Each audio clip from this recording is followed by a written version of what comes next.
All right, everyone, welcome into the special Sunday night edition of Two Countries, Two Americas, All Sports. And if you're watching us this evening, we thank you for choosing us over the House of the Dragon season finale, which I will definitely be getting to once I'm done with this podcast.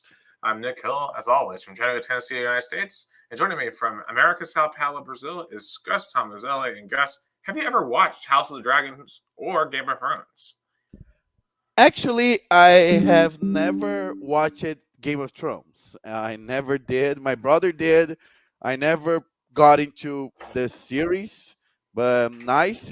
First of all, shout out to my dad, João Antonio Tomazeli. Happy birthday, Dad! 62 years old or 62 years young. Unfortunately, he's celebrating under a lot of rain because Right. Central Florida is in a I guess tornado advisory or like a Well, there's a tropical storm Debbie is right offshore, and yeah. thankfully for your parents, thankfully the center is going well to the north of them, so they're only going to get a bunch of rain. And unfortunately, I have some friends up on the South Carolina coast, and they are going to get like 2 feet of rain. So if you're in like Savannah, Georgia, Charleston, South Carolina, and those regions, uh, be ready for a lot of flooding. This is going to be a very rough storm, and hopefully your parents are making the best of a very rainy day in Florida. Oh yeah, yeah. They celebrated. My parents celebrated my dad's birthday with good food, and definitely cozy at their home in Nokomis, Florida. And also shout out to my beautiful Rio Branco, also 111 years old. Rio Branco is celebrating his birthday today. And I, as I posted on my Instagram account, I am very honored to be in PR and broadcasting for Rio Branco, but I'll always be a fan. But definitely, it's my honor to work with Rio Branco and be a fan as well. So happy birthday to Rio Branco as well, and I guess happy birthday as well to Barack Obama. He's also celebrating his birthday today. 63 years old.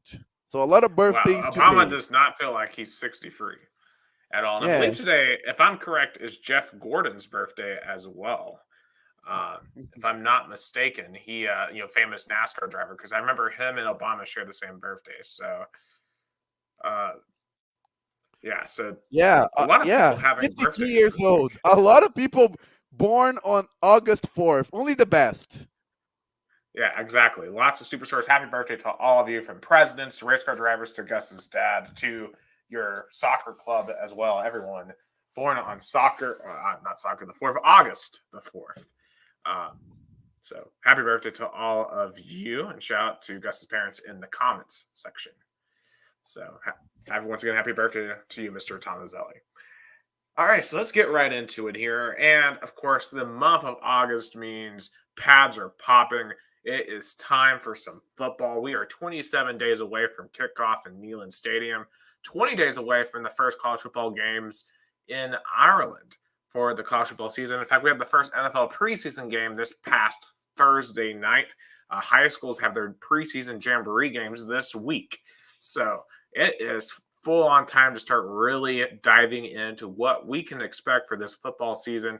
So what we're going to do is we're going to do one college conference a week and 2 NFL divisions. So today we're going to start off with the SEC as our first college conference we are going to take a look at. And of course, just in general, that the theme of this year across all of college football is going to be change. All 4 of the major conferences have new teams that they have added in to their fold. And the SEC, of course, kind of got the domino rolling when it came to all of this. Because a few years ago, they brought in Texas and Oklahoma from the Big 12.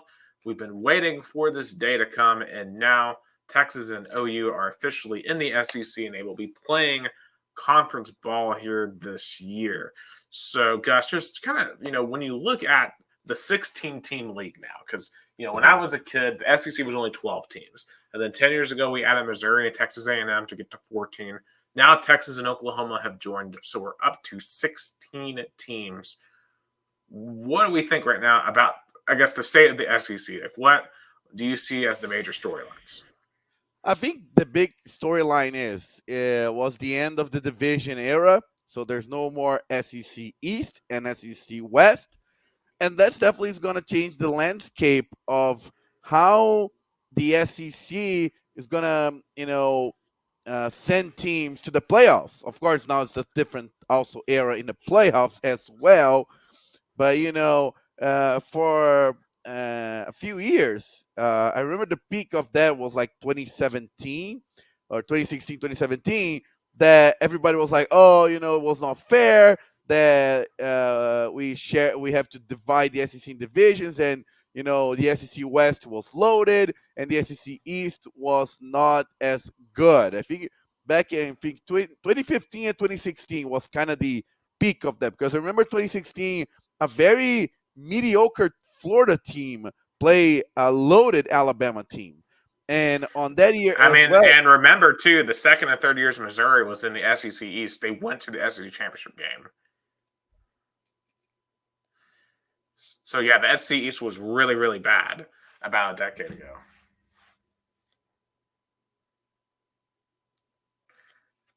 But anyway, as you were saying, though, the divisions were never really balanced, and it felt like we only saw parity in the balances in the divisions only about 3 or 4 years ago. But that coincided with Georgia becoming really, really good, and of course, Tennessee has become better in the past few years. They're not quite Georgia, but obviously Georgia being a permanent superpower has made the divisions much more balanced. Of course, it's the feeling is obviously Georgia versus Alabama, as that has become, probably the biggest single matchup in all college football over the past 5 to 6 years, at least within the SEC.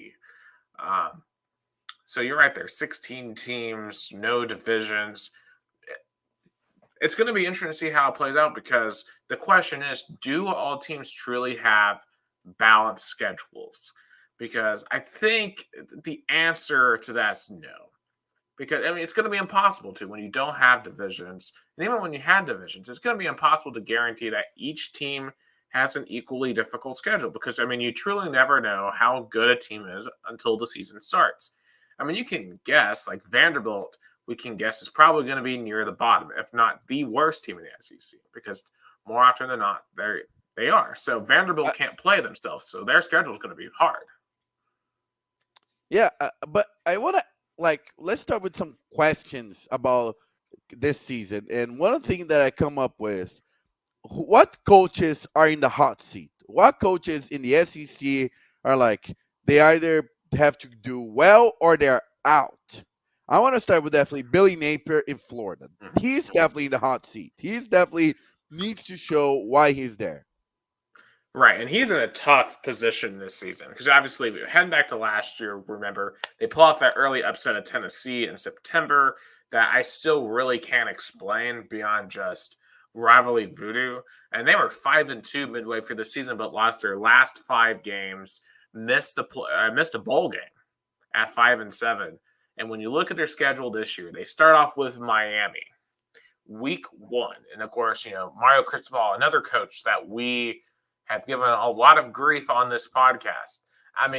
Whoever loses that game between Miami and Florida week 1, that coach is going to be under the biggest of hot seats for the remainder of the season. And I want to see too. I think this is one of the biggest games in week 1, because normally week 1 is either really intense games or very mediocre cupcake versus big school. But this one is a good one. Miami, Florida. Yeah. It's going to be a big one. When you look at their non-con, let's just start with Florida's non-con, because you got Miami. They have Samford the week after. That's the only cupcake Florida has this entire year is Samford. And remember, a couple of years ago, Samford scored, I believe, 42 on them. Now, Florida scored like 70, but Samford is not a bad team. I believe they won the SoCon last year. They've been in the playoffs a couple of times in the SoCon. They're not a bad FCS team. Like if Florida were to lose to Miami week 1, wouldn't be shocked if they had a letdown in week 2. But then their third non-con game is UCF. And UCF has been dying to play an SEC team. so bad since they beat Auburn in 2017 and claimed that national championship. And of course, there's been a lot of SEC fans hate UCF for that because we know that the UCF team would never have beaten Georgia or Alabama that year. But UCF was like, well, we're the only ones that finished undefeated, and they've had a chip on their shoulder ever since. And remember, UCF is in the Big 12 now, so they have something to prove. They have KJ Jefferson now at quarterback, former quarterback at Arkansas. And honestly, a lot of this I've been playing on CFB 25, so I've been able to go around different teams, kind of see how players seem to work together. And UCF, I'll tell you this, that's a team just on paper, just seeing them how they flow in the game. That's a team I'm really impressed by their potential. I think that team has a lot of potential, and that's a game that if Florida doesn't show up, they could 100% lose. And if they lose to UCF, I don't see Billy Napier surviving the season. Beating Miami is critical. Beating UCF is an absolute must. He cannot lose to UCF. Yeah, because especially is kind of how they control, and in between those games, they host Texas A&M and go to Starkville to play Mississippi State. So those first 5 games, Billy Napier has to be at least 3-2. I'll say at least, or even 4-1, to be at least considered to stay in the job. Yeah, Texas A&M, you would have to say, is probably about an equally talented team to Florida. Of course, they have a first-year head coach in Mike Elko, former coach at Duke. So it'll be interesting what Texas A&M has. I mean, with Connor Wegman at quarterback, I think they'll be pretty decent. But I think they have some culture issues they're going to have to work through from the Jimbo Fisher era. But once you get beyond those first 5 games, Gus, things get brutal. If you look at the last 7 games for Florida, they have to come to Knoxville. They have to, I believe Kentucky goes to Florida. They host Kentucky, then they have the Georgia game in Jacksonville, go to Austin to play Texas Longhorns, then host LSU, and host Ole Miss, and then go to Tallahassee to play for the Florida State. So, I mean, that might be the hardest single schedule in the history of college football. I mean, they play at least 7 top 15 teams there, including the last 5. And look at their road games they have. Florida State in Tallahassee, Texas Longhorns in Austin, Tennessee in Knoxville. Those are 3 games that in the last few years they have not done really well. Yeah. If Billy Napier has a winner record this year, he should get another year. I don't care if he's 7-5, just 7-5. With that schedule, that would be impressive. Heck, I'll be real. If Florida finished 9-3 or even 8-4, they should get a playoff consideration with that schedule, because that is insane. If Florida wins 8 or 9 games, they should be in the top 12, in my view, because that schedule is yeah. Because Sanford is the only game they are the game that they have to win. Other than that, I would say Mississippi State too. Mississippi State, I think, will be probably the second or third worst team in the league. But is it if the game was in Gainesville, I would have said that. But it's a road game, and road games can be tricky. That is true, and of course, Starkville with the Cowbells, that can be very difficult. So, yeah, but if I had to pick it week by week, Miami, I'm actually going to give them a week 1. I'll give them a win against Miami week 1. I'll give them a win against Sanford. I'll give them a win actually against Texas A&M. I'll give them a win against Miss State. So that's 4-0 to start. Then I'm actually going to have them lose to UCF. I guess my better judgment, I'm going to pick them to lose to Tennessee because I do legitimately think we are a better team. But I'm just going to leave it at that. I'm not going to come on here and say we're beating them by 30 like we did last year. I'm not going to tempt fate. Kentucky comes in. Mark Stoops has had Florida's number in recent years. I like Kentucky to win that game. Then they go to Georgia. I think that's a loss. They go to Texas. I think that's a loss. I'm actually going to give them the benefit of the doubt. I'm going to give them an upset win over LSU because I think they have serious questions, and I want to get to them at some point. Then they have Ole Miss. I think that's a loss. At Florida State, that's a loss. I would be tempted to give them a win in Gainesville, but I have them going 5-7. But they very easily could go like 3-9 if everything falls apart. So it all depends the way they start their season, especially the two home games against Florida schools. So I think Absolutely. Miami and Central Florida, those are the games that is going to define how the season is going to go for the Gators. Yeah. And to loop back to your original question, guys, in terms of coaches on the hot seat, I think the other big one to me is Sam Pittman at Arkansas. Oh, And yeah. of course, they made a desperation hire this offseason, bringing back Bobby Petrino, former head coach at Arkansas, to be the OC. And I just don't think Arkansas right now has remotely the amount of talent they need to truly be competitive in the SEC. I think that when you look at their schedule, right, and so like they get like an FCS team week 1, I think they'll win that. But they go to Oklahoma State, play a known responsible driver Ollie Gordon II, and known responsible driving coach Mike Gundy at Oklahoma State. But even with their proclivities, I think they will. I think they'll lose there. And then you just look down the schedule here. UAB, I think they'll beat, but Auburn. And Auburn's one of those teams that's going to be super interesting here because Arkansas and Auburn feel like they're pretty close to each other. But it feels like Auburn has at least some momentum as a program, at least with recruiting. And you look back at the end of last year, yes, they lost to New Mexico State, but then they almost beat Bama. Of course, obviously, like lost in the most heartbreaking way imaginable. But, you lose there if you're Arkansas, and then from there, I mean, Texas A&M, Tennessee, LSU, Mid-State, Ole Miss, Texas, Missouri. Names could fall off real quick, too. I think either one or both of those coaches are going to get fired by the end of the year. Yeah, I think Sam Pittman is the coach that I wanted to work out. He has a high energy. He seems like a really tough coach. He reminds me a lot of Coach Ed Orgeron in terms of the way he talks and the energy. But I can see him being fired this year. I really can see him being fired this year.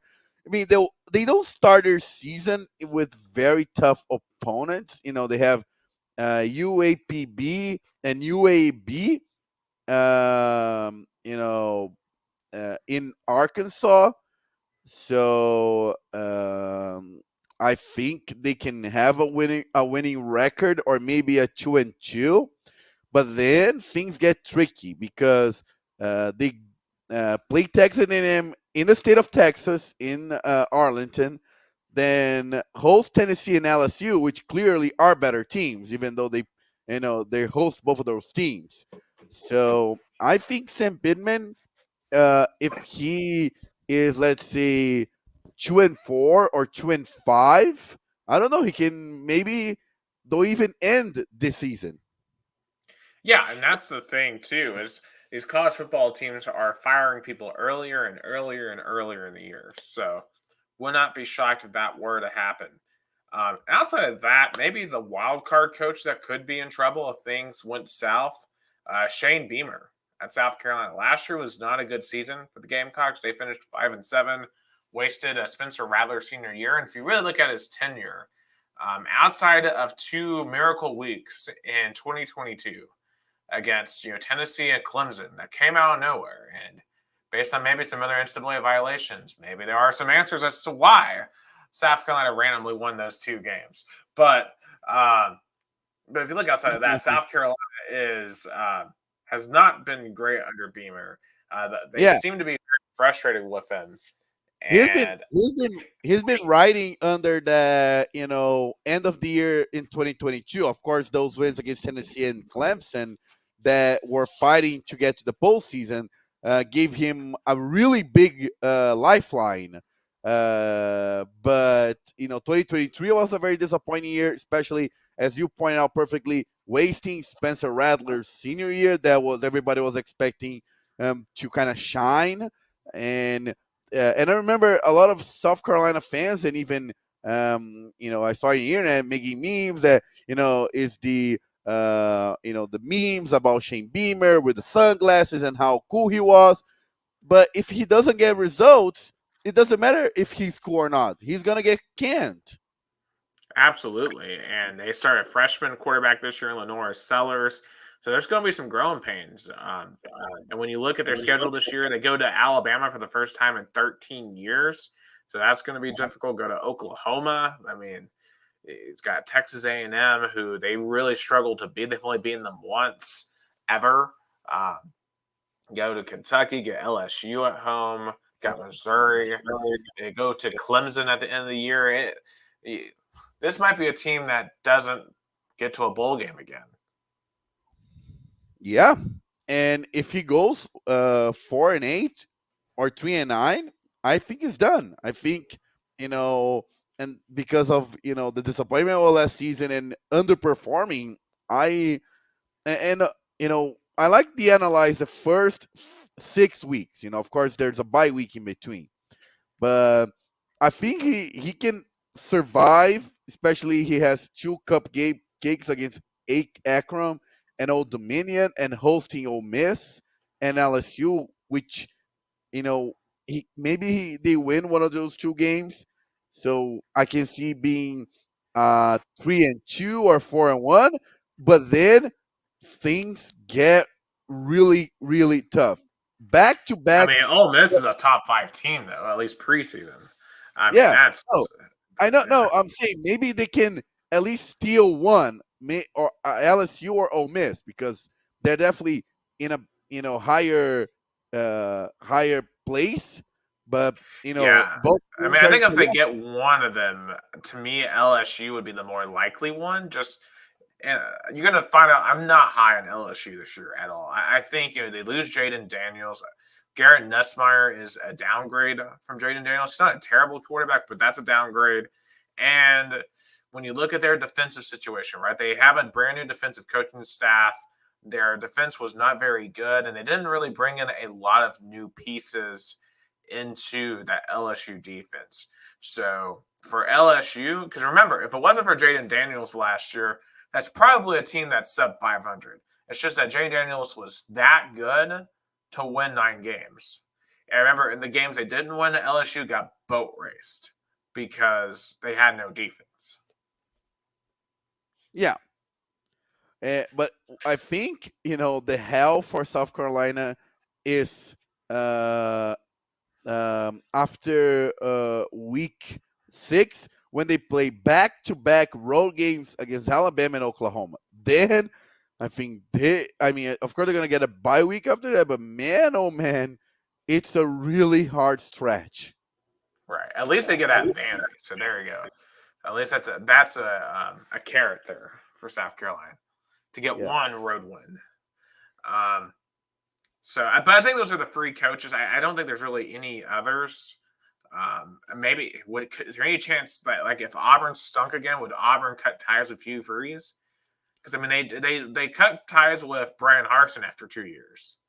But Hugh Freeze has a higher pedigree in the SEC, so maybe he has like a stronger kind of name to make it at least 3-3. I'll say that.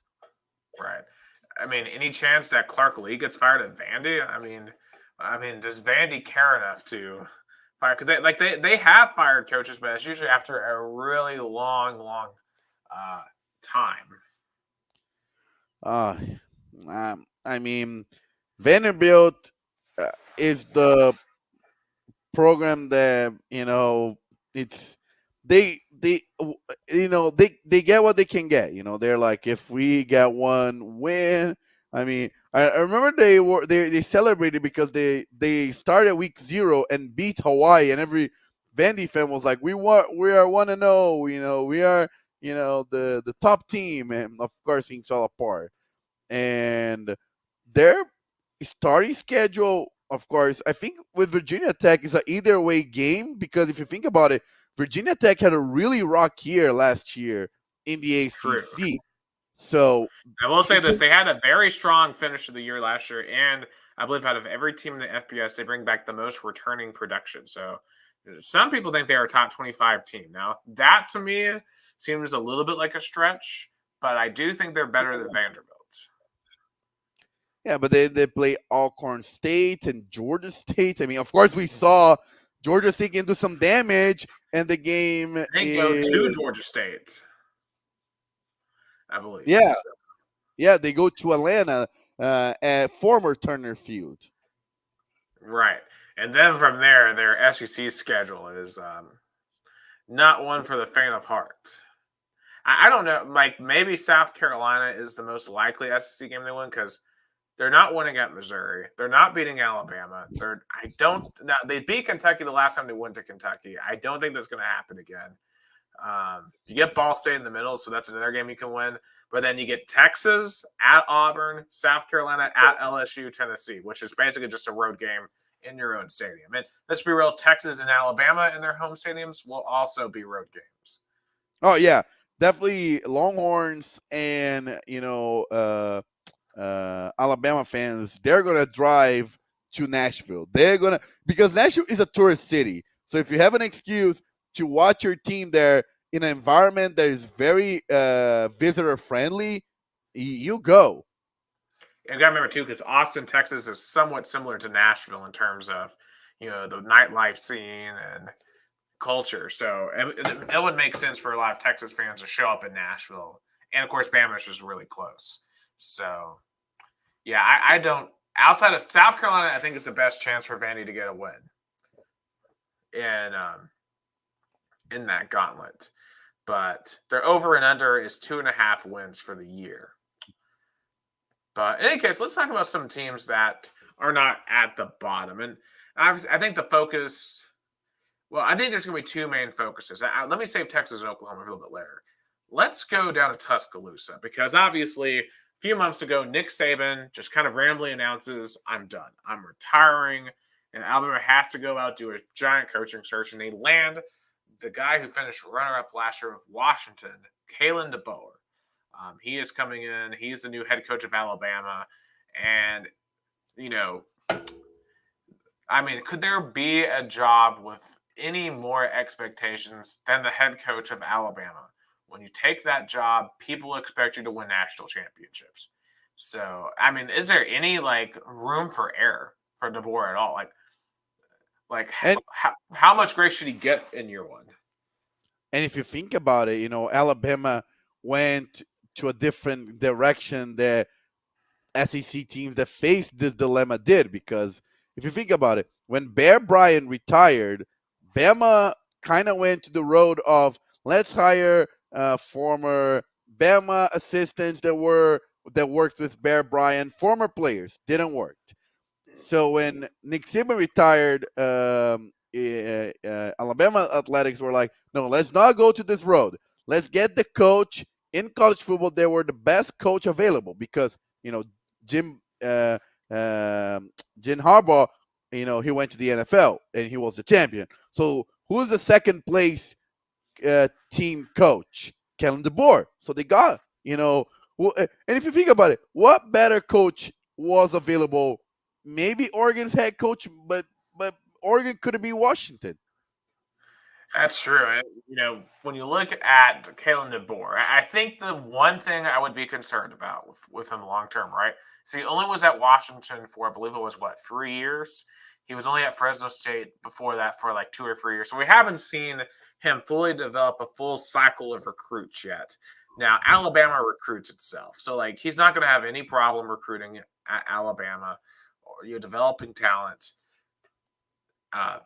But, with the grind of the SEC, it's going to be a little bit more difficult than the former Pac-12, which may it rest in peace. But, with Alabama, it's just a different animal. Like Washington, they were just happy to be there last year. They were happy to be in the playoffs. They were happy to beat Texas. Those fans were proud of what Michael Penix and the rest of that team did. In Alabama, that's not the case. They expect to win every single game. And I think for Alabama, the real test here for them, because they have some easy games early on. They have Western Kentucky, and then they have South Florida week 2, which I know South Florida only lost to them by a touchdown last year, but I don't think it's going to be close again. I think that was just a fluke of flukes, and Bama will win comfortably in the rematch this year in Tuscaloosa because Bama was going through a lot of quarterback turmoils, and they had just lost to Texas, and they just kind of were trying to figure out some things in Tampa. Plus, it was like raining that day, so it was just a weird game for Alabama. That's not going to happen. Now, they do have an early road test at Wisconsin, which will be interesting because I don't know if they've ever played at Wisconsin. I remember LSU went up there a couple of years ago. They played in Lambeau, which was just a Wisconsin home game. Like it's going to be in Madison this year. And LSU lost to Wisconsin. Now, this Wisconsin that we're about to see this year is not your daddy's Wisconsin because Wisconsin's known as a ground and pound, big offensive linemen, running backs that get a ton of yards. But Luke Fickell, former coach at Cincinnati, he's trying to make Wisconsin a more modern offense to actually pass the ball, which is a novel concept in the Big Ten. Now, Wisconsin's only really been able to do this when they had Russell Wilson back about 13 years ago. Yeah, 2011? Yeah. Wisconsin otherwise has never had a good quarterback, literally ever. I mean, their second best quarterback was probably Holbrook from a couple of years ago, or maybe Joel Staver, but no quarterbacks they've had in recent years have been able to win championships. Let's just put it like that. So, it'll be interesting to see how far Wisconsin's offensive transition or transformation takes place. Because last year they really weren't able to do that because they didn't have the personnel to do so. So we really didn't see Wisconsin pass the ball around a ton. We're going to see them do that this year. And we have to remember for Alabama, they lost some big transfers, namely Caleb Downs on defense, the safety, he went to Ohio State. And then on offense, I think the biggest loss they had was Isaiah Bond, the wide receiver, the guy who caught the miracle touchdown against Auburn. Had a pretty good year last year for Alabama. He's now with Texas. So Bama overcoming some of those big losses, which of course Bama has a lot of talent, but still those were some proven players that you lost. And for any team, that's going to hurt.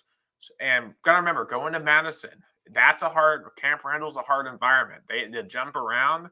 Those guys are going to be loud. So I'll be curious to see how they handle that. I think they're better than Wisconsin. I think they'll beat them, but I think it'll be a challenge. Then, of course, 2 weeks after that, Georgia comes to town. And honestly, for Kalen DeBoer, I don't feel like he's going to feel any pressure in this game. All the pressure will squarely be on Kirby Smart when Georgia goes to Alabama. Because for Kirby Smart, he's 1-5 against Alabama. He has to prove that Alabama has been a Nick Saban problem for him and not an Alabama problem. Because if he loses to Kalen DeBoer in his first game, then we really have to ask, is Georgia really the dominant program in the SEC? I mean, of course, Georgia can say back to you, oh, we won the game that mattered the most, the national championship game. This one of 1-5 was the biggest game between those 6 games. Right. And the last time you played Alabama, you lost, which prevented you from three-peating. And then before that, you lost to them in 2017, which was a national championship that prevented that you couldn't win. 2018, you lost that game, which prevented you from winning another national championship. I mean, Georgia could have 5 natties under Kirby Smart, and Alabama is directly responsible for keeping them away from 3 of those. So, I mean, it's an uncomfortable truth for Georgia fans, but Kirby Smart, as much as Georgia fans like to claim they are the preeminent dynasty in college football, you got to own everyone first before you do that. And Georgia has not been able to own Alabama for whatever reason. I know they have the one win in Indianapolis, but they had to go outside the South to beat Georgia. They are to beat Alabama. Every time this game's been played in the South, they have not beaten Alabama since 2007.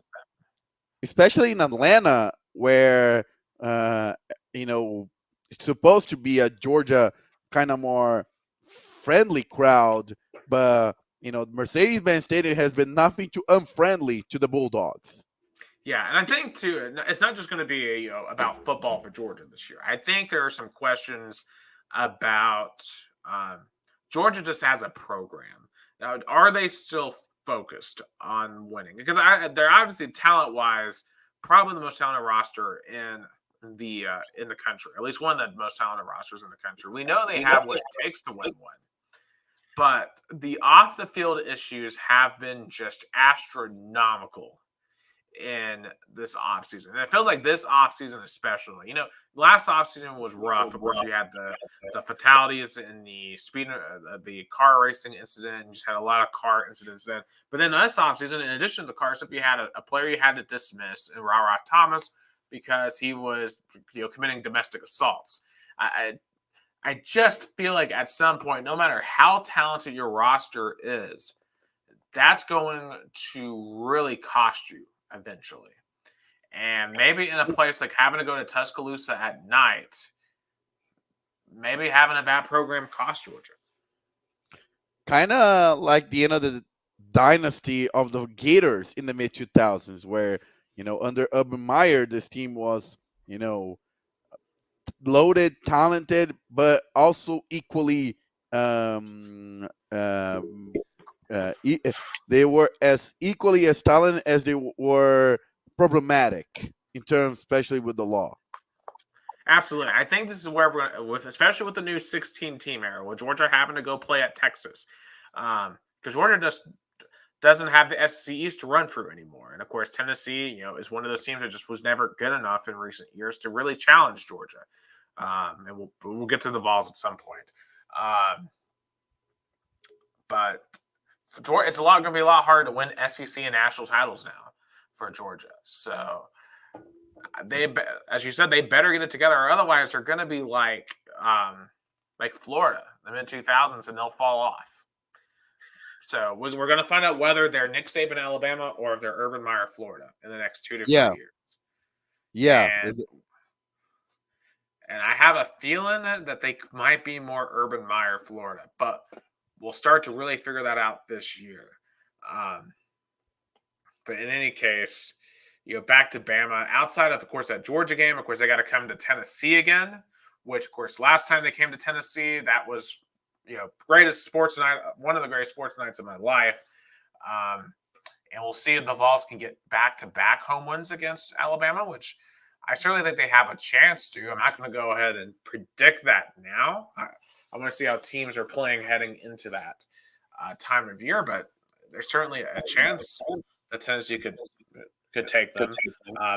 Bama does also have to go to LSU, which of course that's always going to be difficult. So yeah, and of course, and they also host Missouri, and Missouri is a team we really haven't spoken much about yet. And there's 2 teams I really want to lump into that Missouri discussion: Missouri and Ole Miss. These are 2 teams that had their best years last year in a very long time. They each won a New Year's Six bowl. So Ole Miss beat Penn State. Missouri beat Ohio State in a game that had us both asleep on your couch, your parents' couch in Florida. that was a very sleepy game. Yeah, not great. But in any case, but hey, Missouri, Ole Miss both had excellent seasons last year, and they both have high expectations. Both are preseason ranked in the top 10. And when you look at their schedules, I think for them they're favorable. When picking this SEC title game, this is what's going to get tricky because you look at Missouri's schedule. Here's their first 4 weeks: Murray State, Buffalo, Boston College, Vanderbilt, all at home. Like, this should be 4-0, no problem, through that first stretch. Yeah. And then going through the remainder of that schedule, right? Missouri goes to Texas A&M. They, for some reason, travel to Massachusetts, which, okay, but they should beat them. Massachusetts is no good. They get Auburn at home. Then they go to Bama. And then, honestly, one of the most low-key underrated games of the year here. And a lot of hype is going to be for Texas A&M. But Oklahoma at Missouri on November 9th, that is an old Big 8 rivalry. There's a lot of animosity between Oklahoma and Missouri fans. That is going to be a wild atmosphere in Columbia for that game.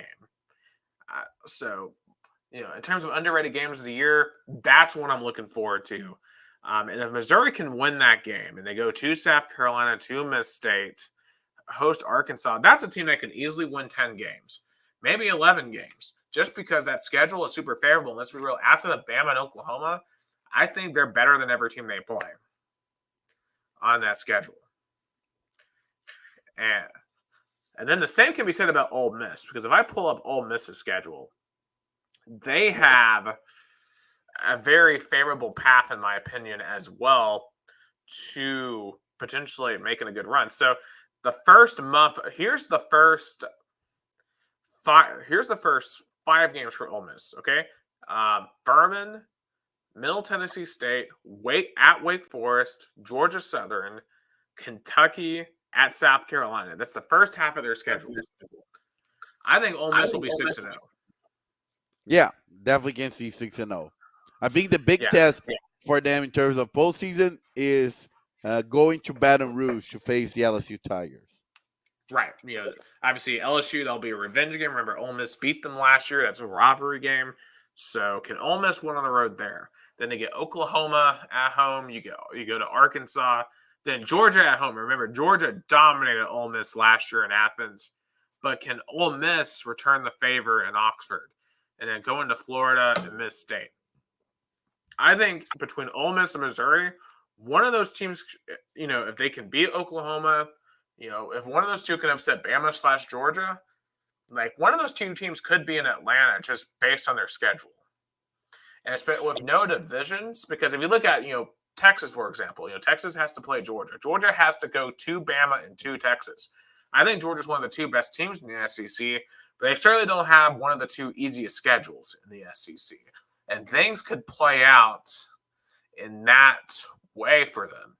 Now, I think for Ole Miss, my question is Jackson Dart good enough to win at a championship for Ole Miss? Because they can run the ball like no one's business. And even losing Quanshon Jenkins to Ohio State, that's a big loss for Ole Miss. There's no sugarcoating that. They still got several other talented running backs, and Lane Kiffin, as much as I hate and despise that man, is a good offensive mind. And he has Ole Miss humming on offense. And defensively, they've got as much talent as they've had. And the one knock you could say for Ole Miss is their roster is heavily transfer portal loaded. So will the team chemistry be there?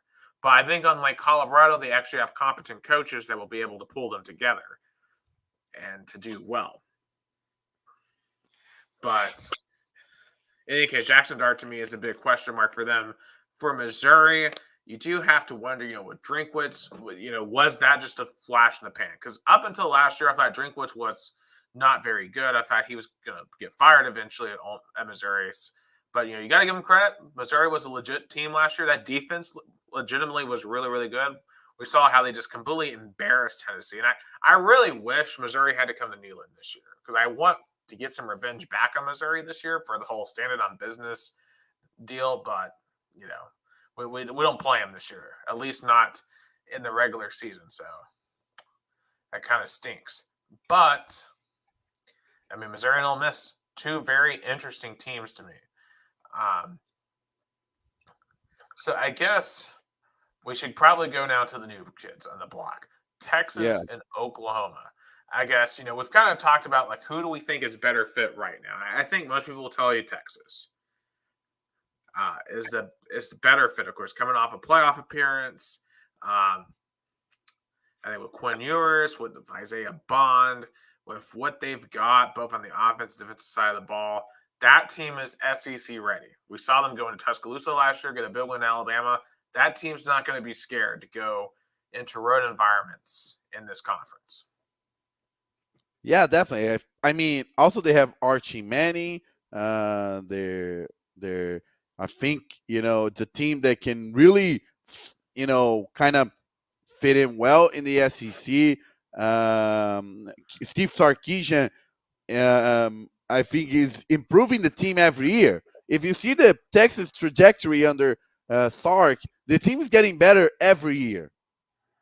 Absolutely. And honestly, for Texas as well, schedule this year is not awful. Now they do go to Michigan week 2, and trust me, we'll talk more about Michigan a little bit later on with some of their off the field issues. But I don't think Michigan's gonna be anywhere close to as good this year, especially on the offensive side of the ball. I expect them to win that game. The other road games, as we mentioned earlier, they go to Vandy, which is not really a road game. They go to Arkansas, who I just think they're a lot better than, even though Arkansas will show up for that game just in terms of the fan base.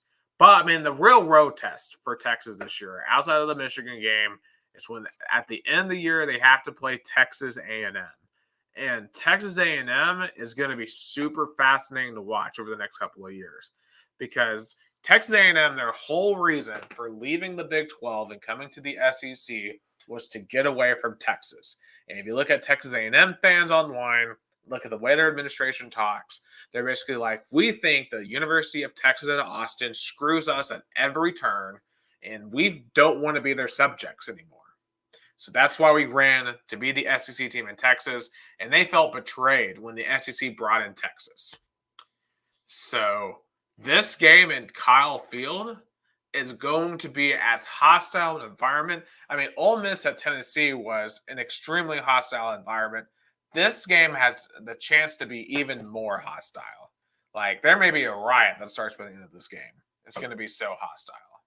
Kind of like a European or even more South American kind of soccer environment. I definitely can see that. It's a kind of game that you maybe think twice going to with little kids, and No, like you go.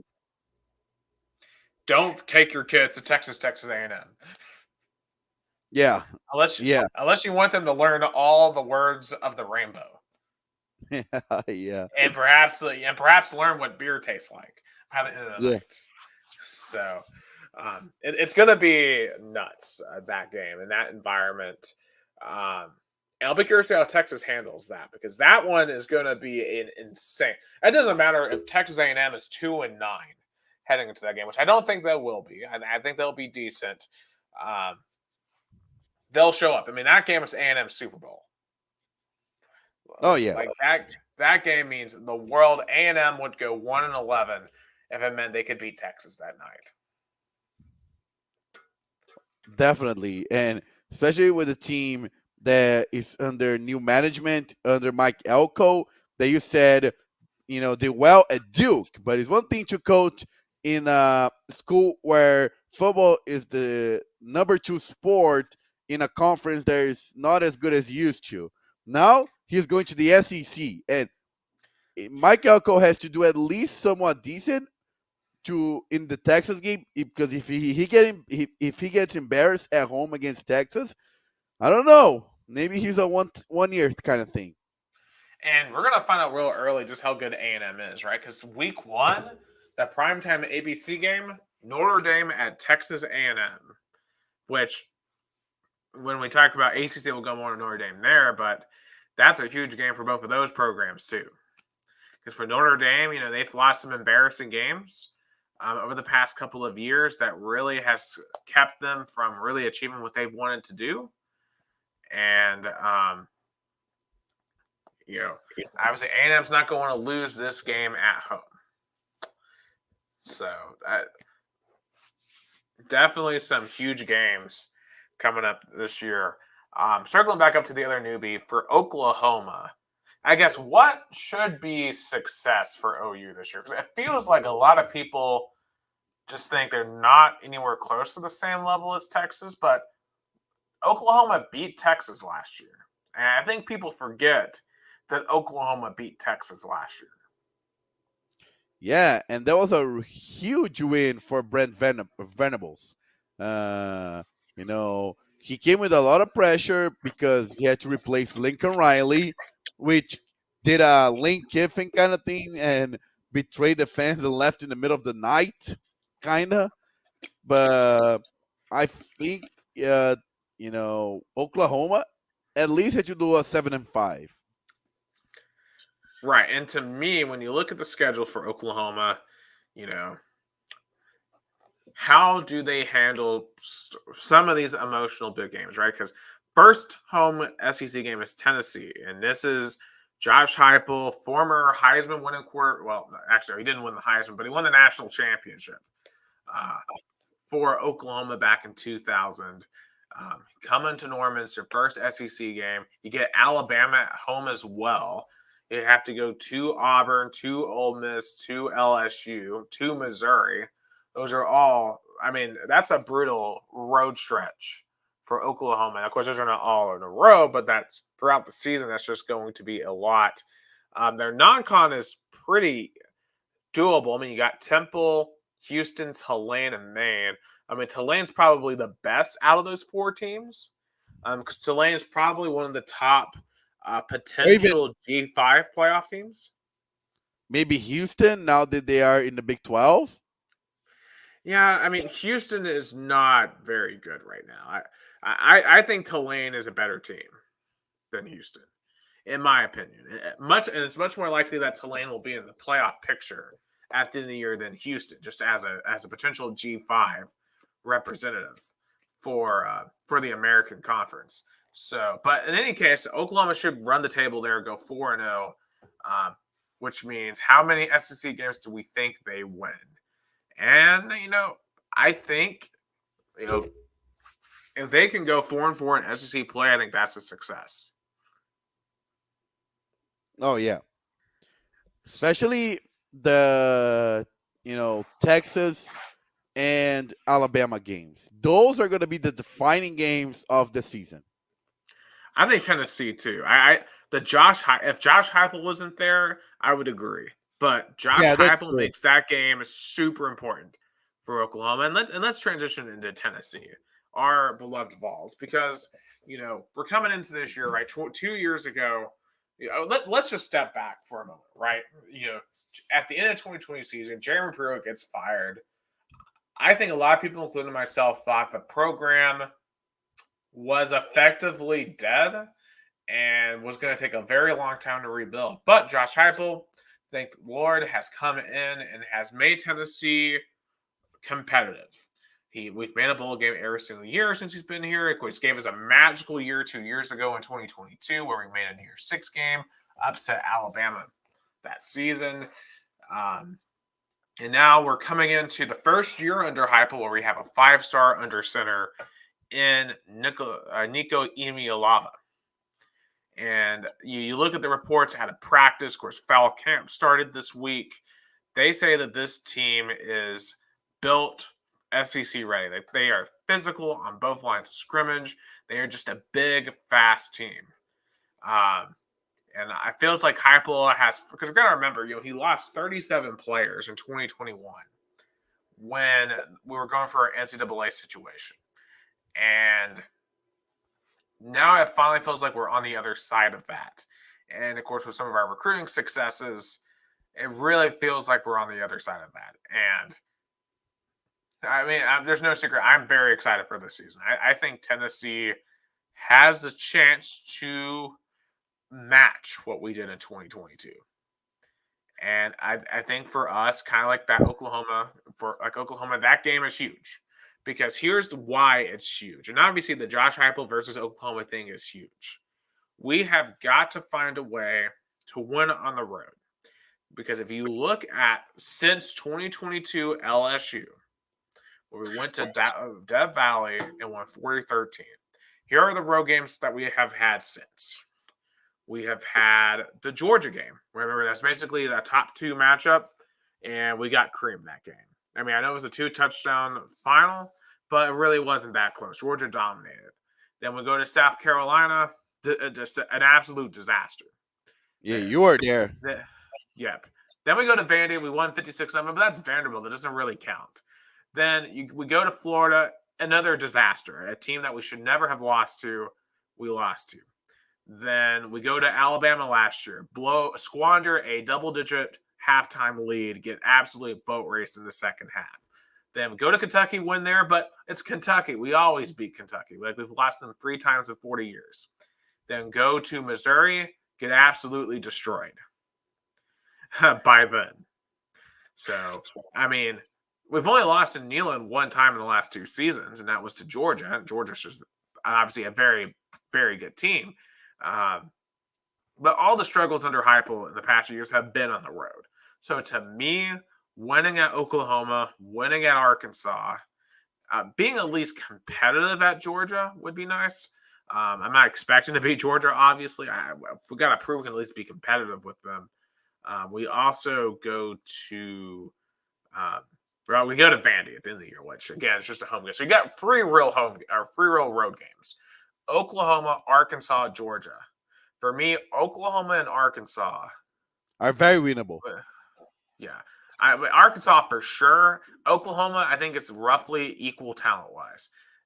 If we have to win Oklahoma, if we're going to make the playoffs and make a push for that in this year, we have to win in Oklahoma.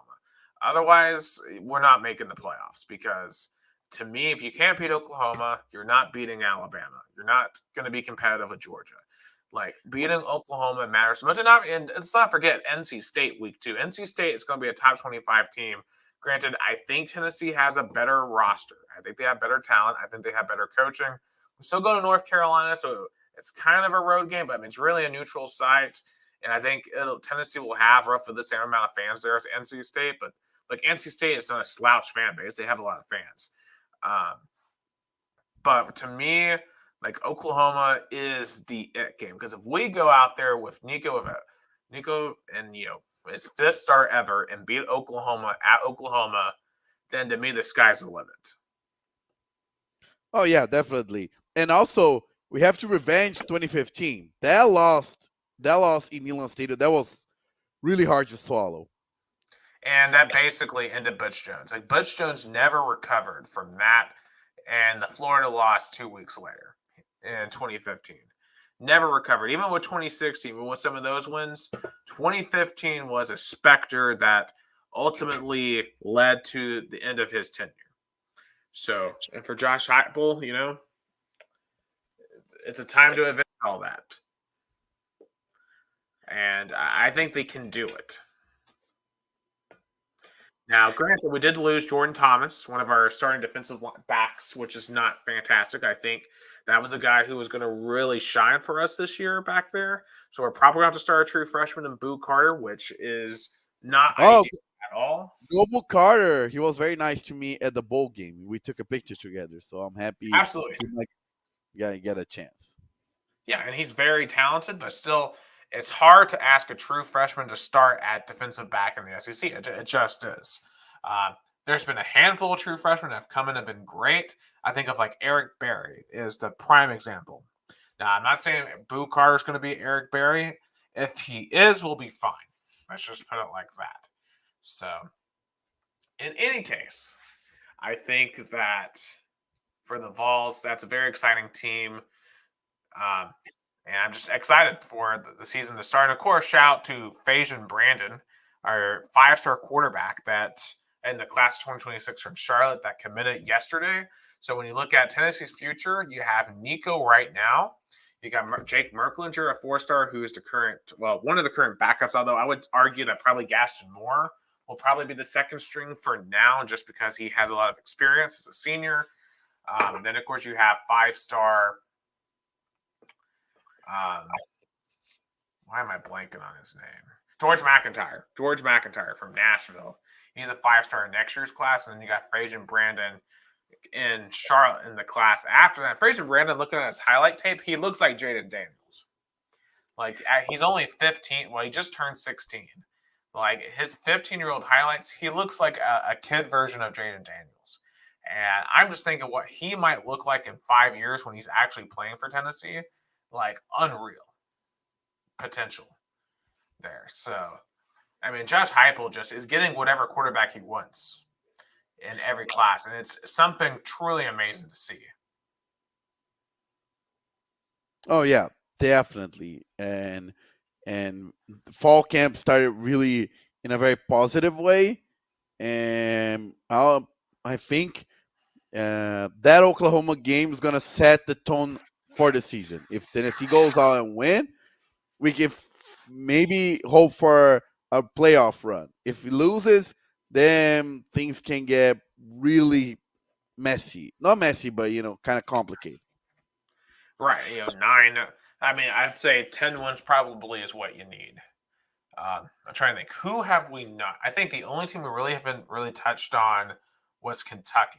And Kentucky, and I'm not saying Kentucky's a forgettable team because they're certainly not. I saw a Kentucky fan earlier today on Twitter talk about how they need to start thinking about getting rid of Mark Stoops, which one is absolutely insane. Uh, look, I give Mark Stoops some grief from time to time, but like he's probably the best coach outside of Bear Bryant Kentucky has ever had in football. And we got to remember what Kentucky has been historically football. Like they have not been good. They've been only marginally better than Vanderbilt most years. But Kentucky has been decent. And I get that Kentucky fans think they can be better, and maybe they can be better in football. I think they have the resources too. I mean, look what they can do for basketball. And I think there's a hunger there amongst the Kentucky fans to be good. But I do think their play style right now does kind of hold them back.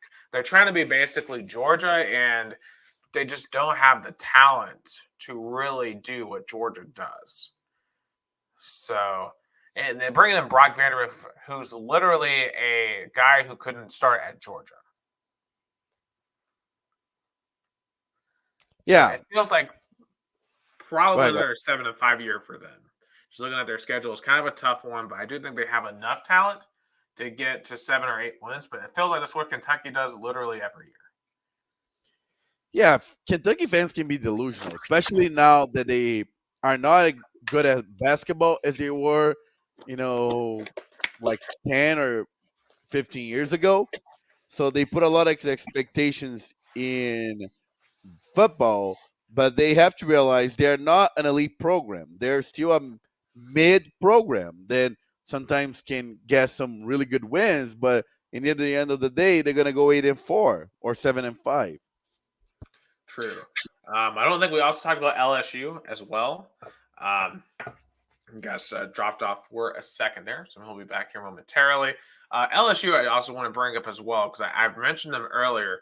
This how I was not that high on them, and that's because mostly I have serious questions about their defense and I just think their offense is going to take a serious step back with Garrett Nussmeier.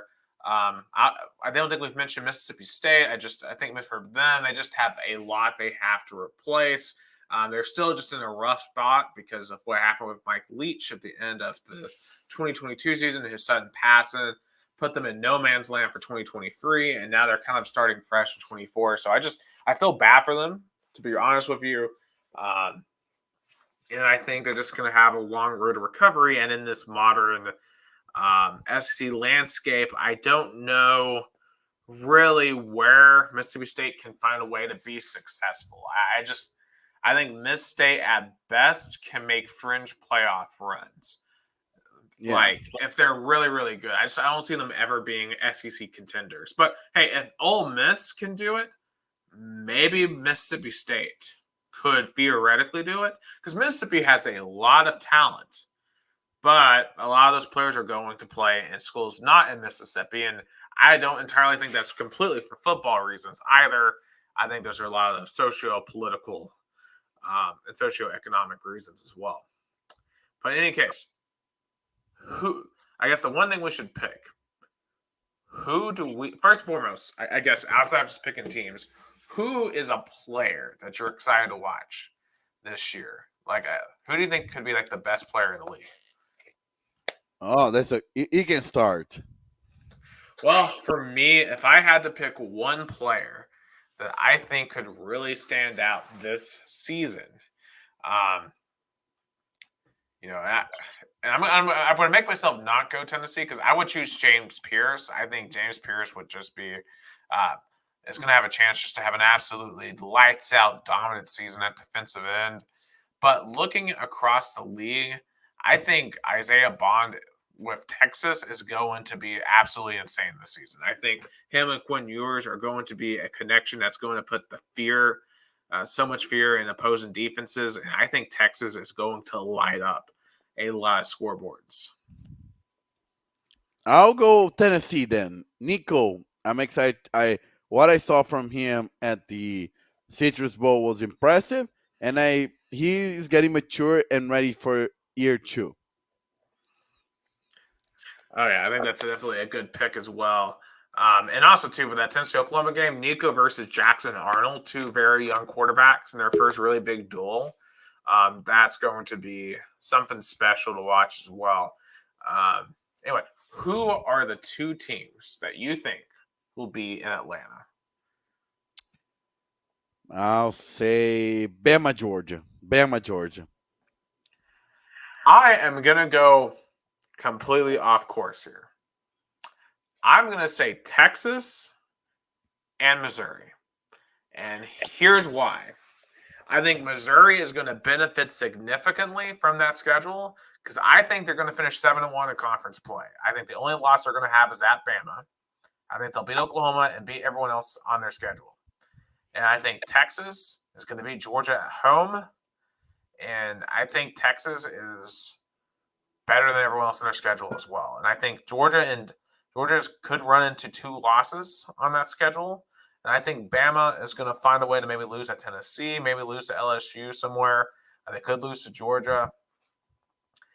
And I don't know how tiebreakers are going to work between teams that don't play each other. But I just think that Missouri might backdoor their way in. And not because I don't think Missouri is even a top 5 team in the SEC necessarily.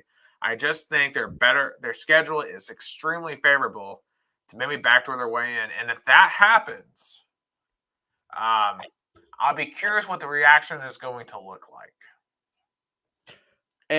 And for the tiebreakers, could you do like in soccer point differential, like how many points you score, any points you conceded, and you do a point differential?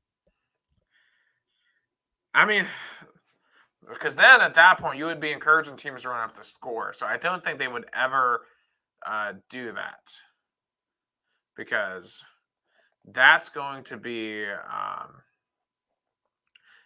so I don't know how the SC is going to do that. I wonder if they'll just use rankings.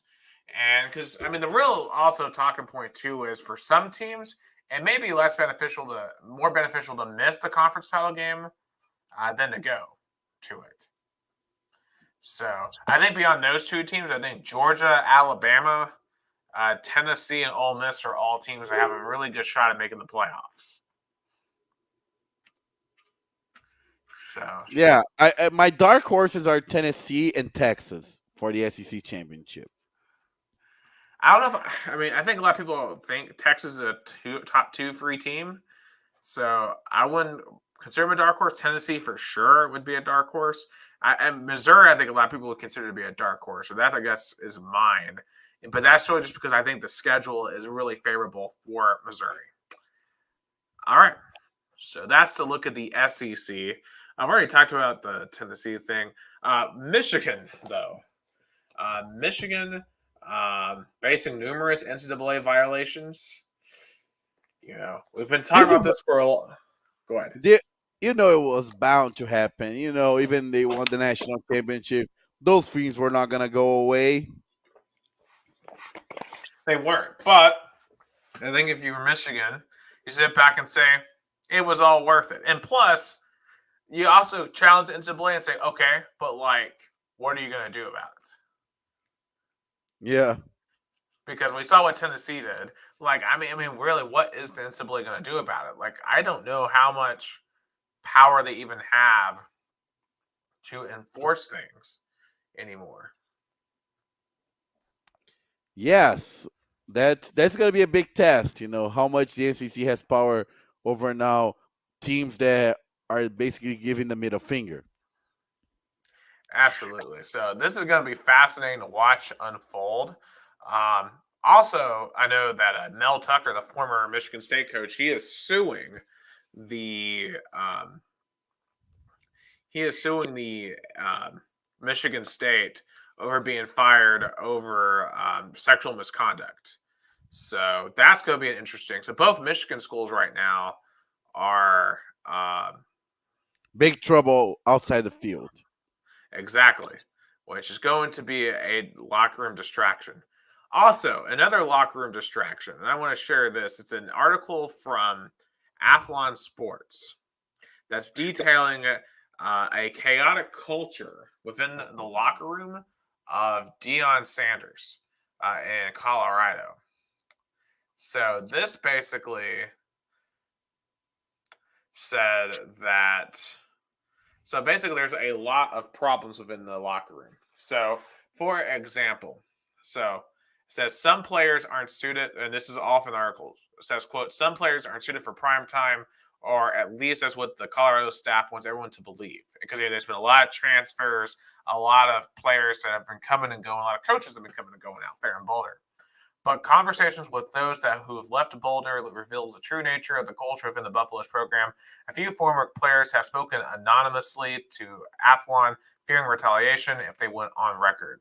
One said, quote, "It is like a real-life Grand Theft Auto game. There are many distractions with fights, guns, and money floating around. The environment's unlike any I've come from before." Another former player went deeper into the violent incidents within Colorado's football program, recounting 3 separate alleged occurrences over the past year, each unfathomable in any normal locker room. This insight sheds light on what happened with former 5-star talent Cormani McClain and why his experience in Boulder was negative. Cormani was taking a lot of heat from everyone, said the former player. At the same time, Coach Prime was saying he was in the doghouse and needed to improve. Cormani was getting bullied by Shiloh Sanders. After the Oregon State game, Shiloh slapped him several times, which left Cormani screaming, "I'm going to kill you," repeatedly. After that, you could tell he was mentally not there. And it's hard when the coaches you trust are calling you derogatory names on the practice field, end quote. This violence often seemed to come from personal vendettas, but not always. Jordan Seaton, another 5-star recruit, was allegedly bullied into proving his manhood and picked to fight former Colorado lineman Savion Washington. In April, the two were said to have exchanged blows, leaving them both bloody. Witnesses described it as 2 bears scrapping for food. There was gambling debts between backup quarterbacks and a wide receiver. Apparently, one of the players had a gambling debt of $10,000, and they refused to pay it, so they were allegedly got punched, with players and coaches witnessing the assault. The player refused to discuss the matter because he feared repercussions. I mean, so there's been gun incidents. Colorado threatened a girl with a gun for 6 months before he was charged with a misdemeanor battery stemming from an incident last year. So as you can say, I mean, there's just a lot of stuff going on within the Colorado locker room, according to that report. And being a journalist, there has to be some truth to the fire there, or smoke. And we're gonna get more in deep into Colorado when we go to our Big 12 preview, but definitely can be really challenging for a coach everybody was excited to see, had a good beginning, but then fell apart after the Oregon game. And I believe he's not in the hot seat, but he has to get the most that he can of Shedeur Sanders' senior season. But the problem with him is I truly believe he only cares about 3 players on that team. His 2 sons and Travis Hunter, and that's it. I think the rest of the players are a means to an end, and once those players leave this year, he's gone as well. That's my honest thoughts about Deion Sanders. I don't think that he's going to be there for a long term. He's just using Colorado for the time being. And I think that's going to blow up in his face this year in terms of wins and losses, but we'll definitely get into them more with the Big 12. But let's get into some NFL previews, because in conjunction with the SEC, we've got the AFC South and the NFC South. And it's kind of, I guess, with these 2 divisions, Gus, what are some storylines you're watching in both of those divisions? First of all, I want to start with your Tennessee Titans. Man, oh man, did you saw the mess that happened today? Not today. I guess I thought it was today. The fight between players. Oh yeah, the fight. The fight was a few days ago between, I believe it was Jeffrey Simmons and yeah. And it's definitely concerning, right? Because it's a brand new coaching staff, so you would hope to see a bit more cohesion within the locker room. But I mean, there's some people who are saying, well, they're just trying to assert dominance, and this type of stuff always happens in training camp. But it doesn't have to always happen in training camp, and there's already a lot of questions about how together that team was last year over the past few years, and this isn't a good sign for it. Definitely not. And even the big issues with the media. Oh yeah. I mean, of course, with Ron Caffron, he always been a little bit obtuse with the media, but it definitely seems like there's a lot of aggression back towards it right now. And the problem with that is, yeah, I think that Nashville's getting bigger, so yeah, then it's going to become a bit more adversarial than you were used to in the past, right? Because Nashville is a world class city now compared to what it Yeah. used to be, and because out of the four, let's be real, out of the four markets in the AFC South, Nashville is, well, I mean, Houston's bigger, but like Nashville is the one with the most rapid growth out of the four. So With I growth comes think, pressure. yep, a lot of pressure, and a lot of people are wanting to see the Titans be good. And the moves over the past few years have not been good. We saw the Malik Willis experiment didn't work. A lot of questions about Will Levis right now. A lot of investment in older receivers. Of course, DeAndre Hopkins is hurt now for at least the rest of preseason.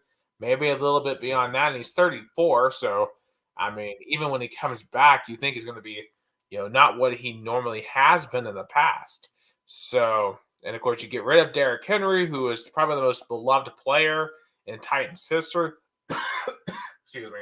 Probably the most beloved player in Titans history. He replaced him with Tony Pollard, who was not very good last year for Dallas. So I just don't think that the running game is going to be good. Now, Tajay Sharp was pretty good last year, so I'm excited for him. And I think in this passing offense, he could have a lot of potential with that in that role. But and of course, there's some other big ones. Like the secondary is revamped. Of course, L'Jarius Sneed at corner, huge upgrade there. I mean, top 5 corner in the league. Um, Jamal Adams, of course, we know what he's been in the past. I mean, I know he's taken a little bit of a step back, but still, I think compared to what we had back there, huge improvement. We got one of his teammates today, actually, to go back there. We still got big Jeff Simmons up front. So, I mean, there's a lot of talent on this team. And the thing is, if Will Levis takes a huge step forward, this team could actually be pretty decent. I expect them to be much more watchable this year. That's real. The past 2 years were not very watchable. I mean, there were outright times where they were miserable. I've sent you some very angry phone messages over the past 2 years watching Titans football, Oh yeah, I know that very well. where I was calling for Mike Vrabel's job and just was very mad about how the Titans were being ran. So I just want them to be competent this season. They're still trying to find a way to recover of the AFC divisional game in Nashville. Yeah, absolutely. Never. That was the chance, and they blew the chance. So now you got to try to figure out a way to get back. But it's going to be a lot harder because the AFC South's a lot better now because, for one, C.J. Stroud is here. And C.J. Stroud is what we were thinking Trevor Lawrence could be. Like, Trevor Lawrence is, he's not really taken off in Jacksonville like a lot of people thought he would. But CJ Stroud last year, what he did for the Texans was insane. I mean, that might have been the single best rookie year, maybe outside of Andrew Luck, I've ever seen. Yeah, but now that Trevor Lawrence got a new contract, it's going to be a lot of pressure because in the AFC South, the best deal is with Will Levis because the Jacksonville has a new contract. Of course, the Colts have Anthony Richardson, but he's coming back from an injury, and Houston, of course, has CJ Stroud. So yeah, I think right now Houston by far is the best team. When you look at the moves they have made, both on the offensive and defensive side, they just appear to have the best unit. Now, the Indianapolis has a lot of really good pieces, and they still have Jonathan Taylor up there. They still, their receiving core still, I think, has a little bit to be desired. Now they have a Donnie Mitchell that they drafted, who I think could be a big boon to that offense. Like Jacksonville, like I would want to believe in them, And like Trevor Lawrence, like you have to wonder, is he going to finally become a star quarterback? Because he looked pretty good towards the end of 2022, but outside of that, he never has looked like a star in Yeah, Jacksonville. yeah. He he's kind of the fans of the feeling like we're waiting for him to show what he's capable of. We're waiting to see the Clemson version of him, not this okay-ish version of him. Right, right. And it's nuts because it's like CJ Stroud, like he was obviously really good at Ohio State, but I don't think anyone expected him to come in to Houston last year and just be in lights out. And for Anthony Richardson, we don't know what to expect because, as you said, we only got to see like a game and a half of him last year, and Yeah, literally that was it. that was a pity injury. Absolutely, and like the Colts still made the playoffs last year, so I almost made the playoffs last year. Excuse me, with Gardner Minshew. So, but any case, I think Houston wins this wins this division. Indianapolis and Jacksonville have wild card hopes, I would say, and Tennessee still is probably a year or two away from being playoff I, contenders again. I'm gonna go with Houston and Jacksonville fighting for a wild card, and I think who's gonna run the division is Houston, definitely. But the Colts and the Jaguars, maybe they can fight for a playoff spot in the wild card, but I think the division is definitely with Houston. Absolutely. Now, in the NFC South side, obviously Atlanta had probably the most change in this offseason, bringing in Kirk Cousins on a huge contract. And of course, they have Michael Penix Jr. that they drafted for some reason at 8th overall. I still don't really understand that pick for them, but, maybe they could see him as like a developmental quarterback beyond Kirk Cousins. And Kirk Cousins in Atlanta, I mean, they had a lot of pieces there, like Bijan Robinson. They got Drake London. I think they're going to be a really good offense in Atlanta. Um, Defensively, mediocre at best. I mean, they got some guys on that team that's decent, but I just don't think they're going to be like great. But when you look at the rest of their division, I think the Saints are kind of still a mess. They're still going to try to trudge forward with the Derek Carr experiment, which didn't really work last year. So could it work this year? I mean, I think for Atlanta, they got to be careful not to be Derek Carr. The Derek Carr situation from New Orleans. Baker Mayfield was pleasantly surprising in Tampa as a starter, and they won their division, won a playoff game, and frankly, they almost got to the NFC title game if they could have found a way to get through Detroit. And they still have a lot of talent from the Tom Brady Super Bowl teams in that era. So I think there's going to be a good fight between Atlanta, Tampa, New Orleans, Oh and yeah, notice I left out what team there. Carolina, yeah. Carolina's irrelevant. They're going to be the worst team again. They're probably going to be the worst team in the NFL. David Tepper needs to sell the team. oh my, They're a joke. Maybe Bryce Young, maybe he can show some development, maybe. But man, they have nothing. yeah, of course. I mean nothing. It's a really tricky situation. Yeah, it's bad. Like Will Levis has actually some stuff to work with in Nashville. Bryce Young has nothing to work with. Um, Any case, I am going to say if I have to pick a team, I'm leaning Atlanta, but I think Tampa is going to be really tight with Tampa. And New Orleans is going to be chasing them. But I don't know if this division is going to produce a wild card team. But Yeah, the NFC is so weak they might. but it's so funny how the Saints never recovered from that penalty that was not, the referees didn't saw it and lost the AFC Championship game because since then they were very very mediocre. Of course, year two for Derek Carr, and I feel so bad for him playing in teams that are not as good as you hope for. True. And for the Falcons, this is probably the most hope they've had since 28-3. So it's going to be interesting how the NFC South plays, and see if the Falcons can finally get back into some playoff contentions. All right. Real quick, shout out to Christian. All right, one NFL I want to talk about real quick. Patrick Mahomes, only number 4 on the NFL Top 100, is one of the biggest jokes that I've ever seen. How, with a straight face, could anyone rank Patrick Mahomes as not the best player? Because here, Go ahead. like so basically, here are the top players. Tyreek Hill was ranked number 1. Patrick Mahomes lost Tyreek Hill and has won back-to-back Super Bowls. How can you lose in the middle of, how can you lose? Like how can you evaluate that? How can you point out, like, he of course is gonna be in the Hall of Fame and he's doing a great career, but I think there's a little bit overrated. Yeah, and like Lamar Jackson is ranked above Patrick Mahomes.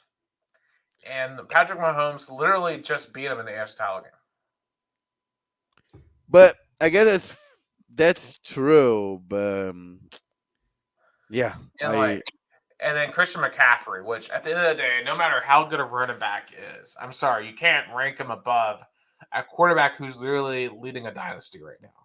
I mean, because Kansas City has a chance to do something that I don't think anyone's ever done in the NFL with repeats. yeah, the Patriots came close. Yeah, they came close, but they weren't able to do it. And for Patrick, and we'll say that for the AFC West, but I mean, just to cut a long story short, Patrick Mahomes should be number 1 on this list until further notice.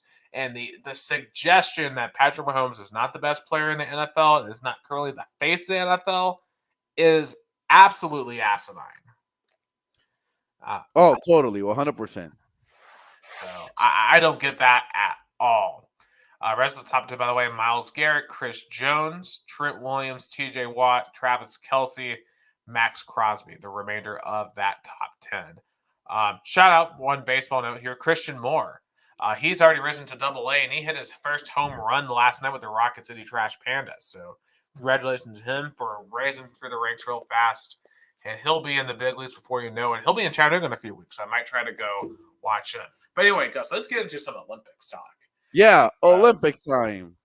Yeah, it is Olympics because the U.S. has definitely gained a lot of momentum. We are on the top of the table with, I believe it's 68 medals, if I'm correct right now, because we are tied with gold medals with China.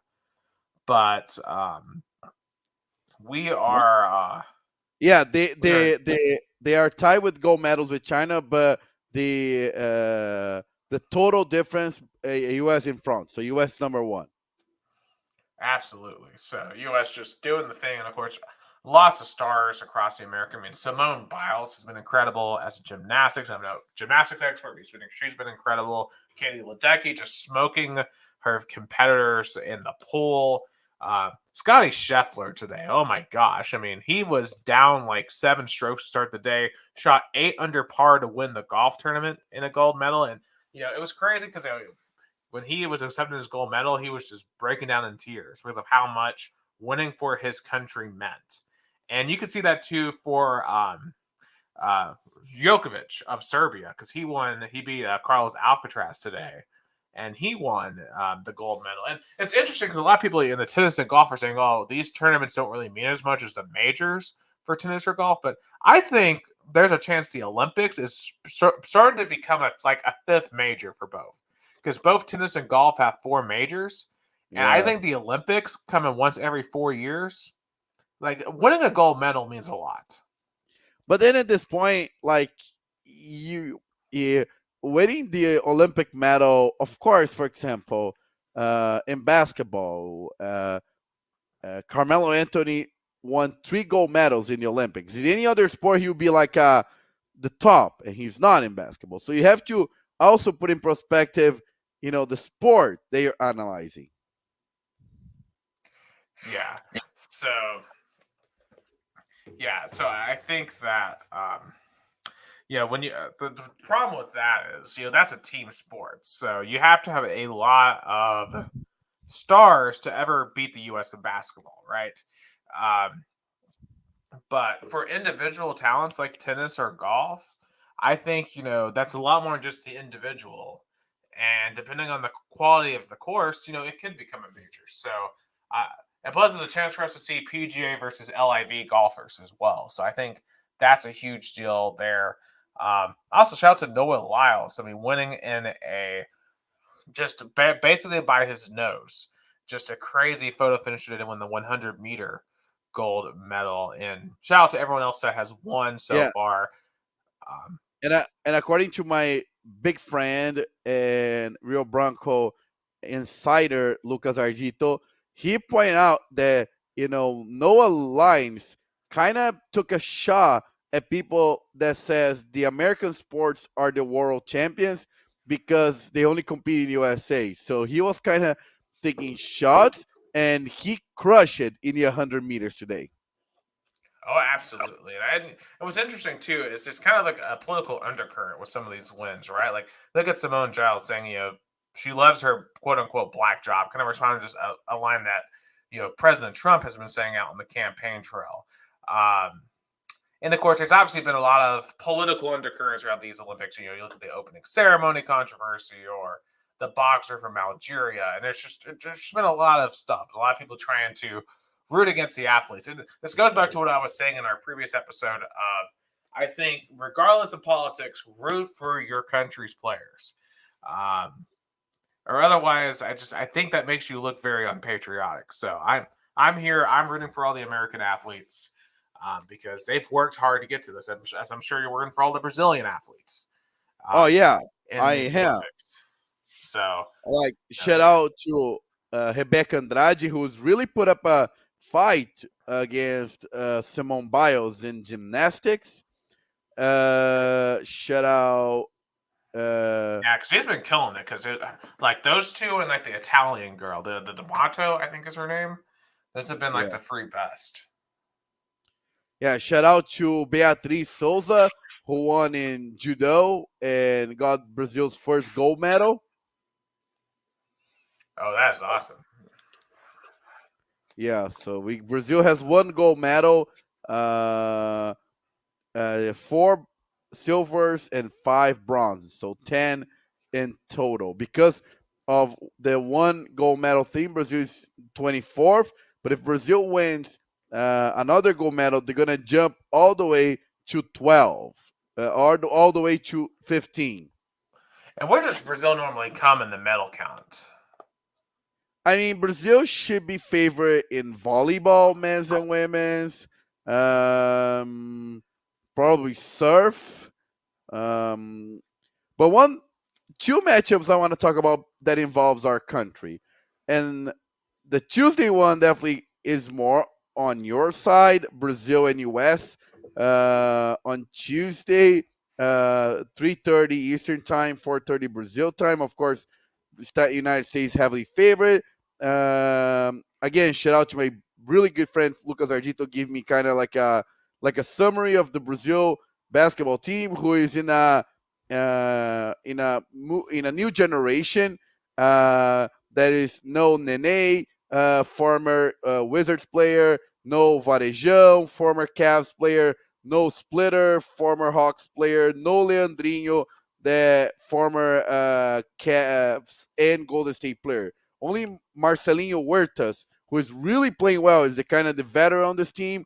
The young players like Caboclo and Iago are taking more of a lead.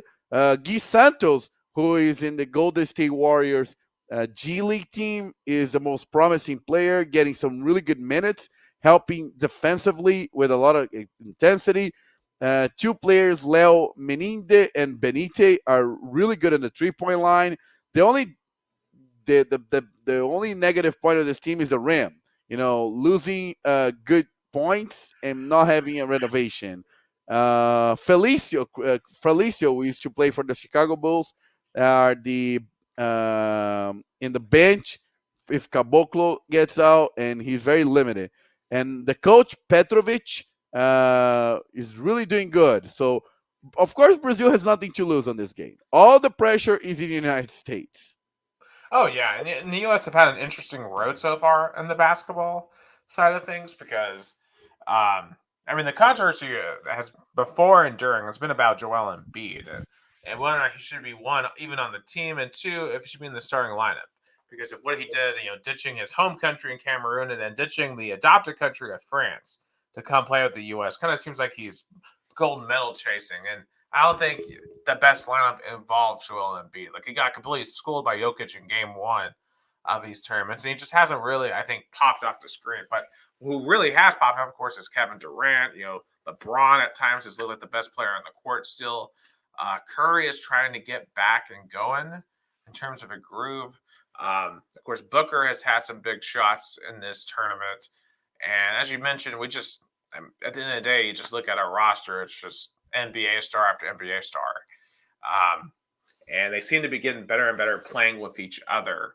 And that tends to happen when you have like LeBron and Steph Curry on the same team. Now, I think in terms of all the teams that pose the biggest threat to the U.S., to me, it looks like Germany does. Germany with Dennis Schroeder and Franz Wagner just they are playing really well. Like they embarrassed France the other day in France. And France, I'll say, is heavily disappointing. Victor Wembanyama, like he has put on a bit of a show, but man, that team, the coaching just is not any good. Like him and Gobert should be on the floor at the same time, and they almost never are.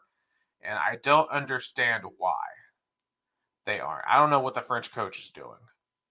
Yeah, I think it's the pressure of playing at home. Maybe he's not as kind of probably focused because any coach and any player, if with France, are going to have a lot of pressure because they're in the home country. Right. So, and I think Germany, if anyone's going to take out the U.S., it's going to be Germany. Or Canada. I think Canada with Shai Gilgeous Alexander, Jamal Murray is really, really good as well. Greece is just Giannis. So, I'm not that worried because it's really just one player, which is Giannis. So, that, of course, on the women's side, that team is also undefeated. I don't think there's any team on the women's side. They literally haven't lost a game since 1992. So, I think that's going to be another. At least the men's game is interesting with international stars. The women's game hasn't quite gotten global in the same way, so it's just not as entertaining. The only downside is with all the favoritism, why not put Caitlin Clark on this roster? Why? Yeah, at least get more viewers, more eyeballs. I was watching every game I watch. I'm just like, man, it would be fun to have Caitlin Clark on this roster. Yeah, she would have more experience. If I was the Indiana Fever coach, I would have wanted her to go and acquire more experience that will help in the WNBA. And another matchup, and I think this one is Brazil is more favorite, is in volleyball. Men's volleyball, the quarterfinals tomorrow on Monday, between Brazil and US, 4 p.m. Brazil time, 3 p.m.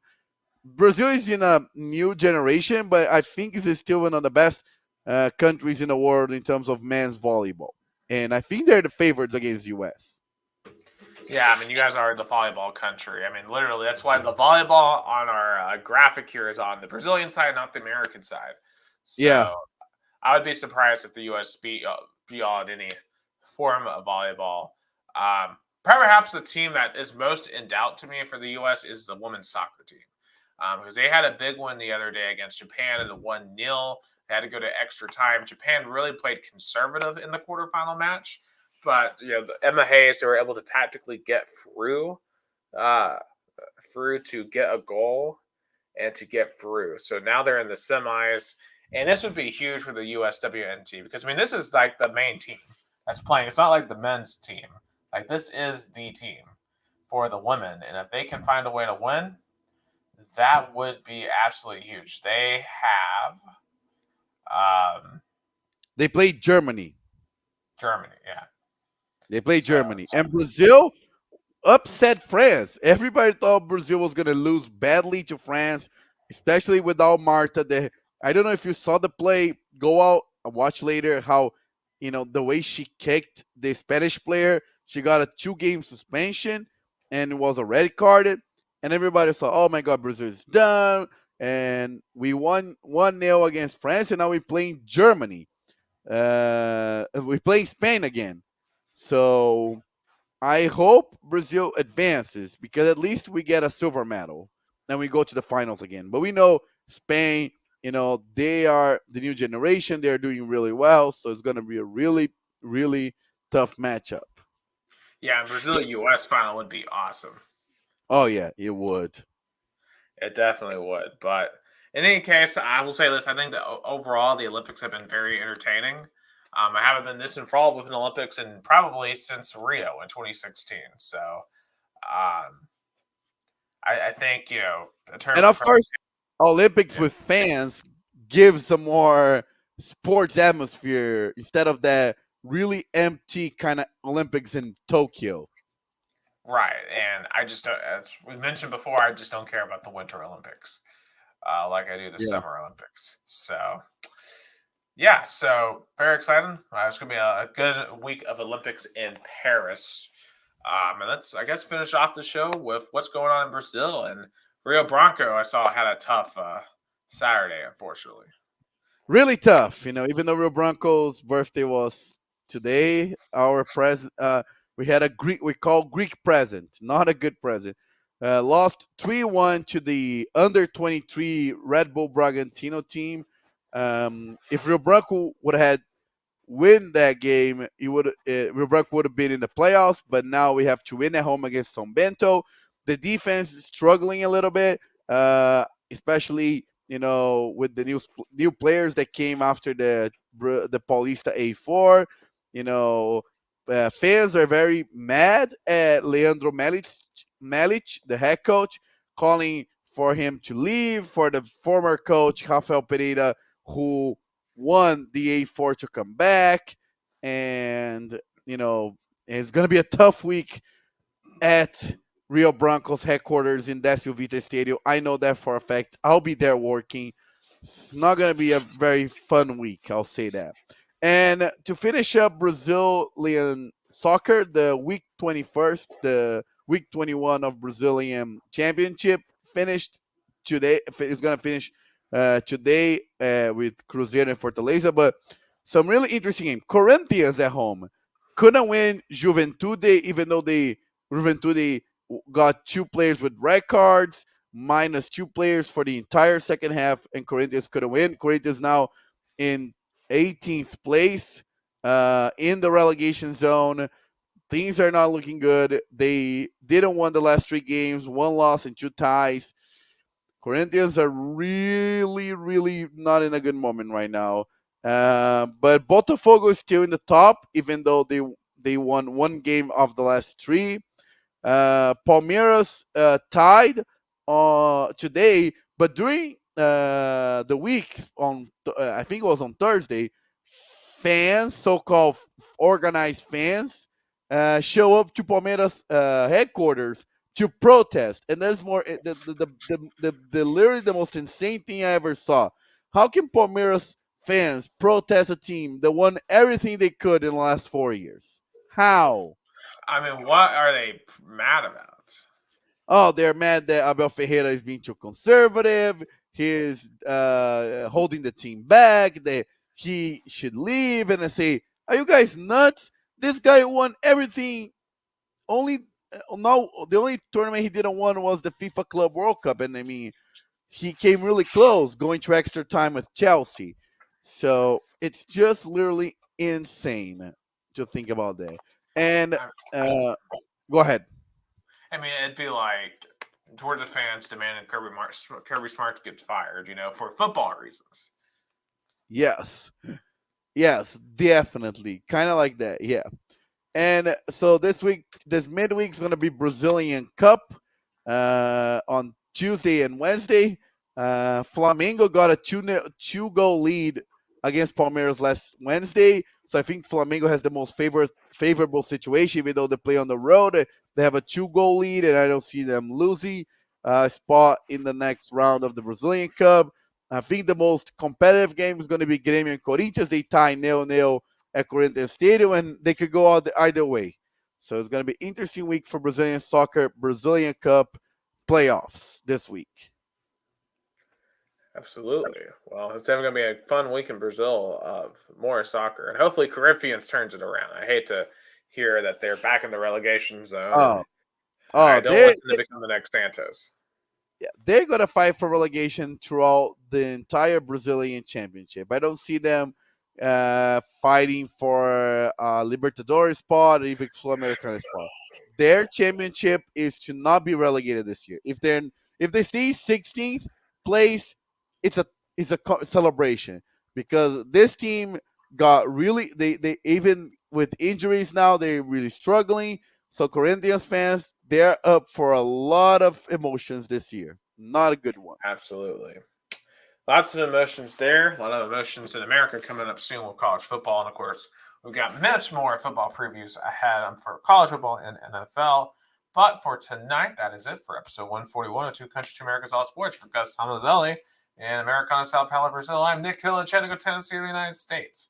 Thank you so much for listening to the only American and Brazilian sports podcast.